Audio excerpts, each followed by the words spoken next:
রামিসার সেলাই করতে গিয়ে আমার প্রায় 30 মিনিটের উপরে, মানে ফুল কমপ্লিট করতে আমার 30 মিনিটের উপরে সময় লেগেছে। প্রায় 100টার উপরে ওটা সেলাই লেগে। আমি অনেক পোস্টমর্টম করেছি, অনেক কিছু পোস্টমর্টম করেছি, কিন্তু রামিসার বিষয়টা যখন পোস্টমর্টম করতে গেলাম, মানে আমি খুব মর্মান্তিক হয়ে গেছিলাম। কারণ হলো আমারও ছোটো ছোটো আছে, তো ওই পোস্টমর্টম করতে গিয়ে মানে আমার খুবই খারাপ লাগছে, মানে খুবই কষ্ট লাগছে আর কি। তো যাই হোক, কষ্ট মষ্ট করে পোস্টমর্টম করেছি। পরে সেলাই করার সময় মানে ওর তো গলাটা পুরোটাই আলাদা হয়ে গেছিলো, সমস্ত গলাটা আলাদা হয়ে গেছিলো। পরে ওটা সেলাই করছি, প্রায় 100টার উপরে ওটা সেলাই লেগে। 100টার উপরে, কারণ ওই ভিতরে যে হাড় আছে ওই হাড়ের সাথে হাড় বেঁধে তারপরে আমার গলাটা পুরোটা রাউন্ড সেলাই করতে হয়েছে, যার জন্য আমার 100টার উপরে সেলাই লেগেছে। তো সেলাই করার সময় আমার খুব খারাপ লাগছে, খুব কষ্ট লাগছে।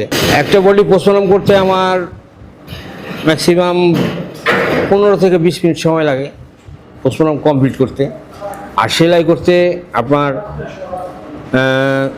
হয়তো 15 থেকে 17 মিনিট এর মধ্যে শেষ হয়ে যায়। কিন্তু রামিসার বডিটা সেলাই করতে গিয়ে আমার প্রায় 30 মিনিটের উপরে, মানে ফুল কমপ্লিট করতে আমার 30 মিনিটের উপরে সময় লেগেছে।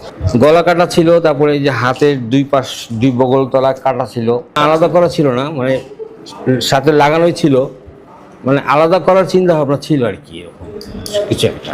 কি শুধু গলা এবং হাতে অন্য কোনো স্পট ছিল সাথে? গায়ে আরেকটা স্পট ছিল, ওর পায়ের এখানে একটা স্পট ছিল, পায়েও স্পট? হ্যাঁ, এই কয়টাই জখম ছিল তার শরীরে।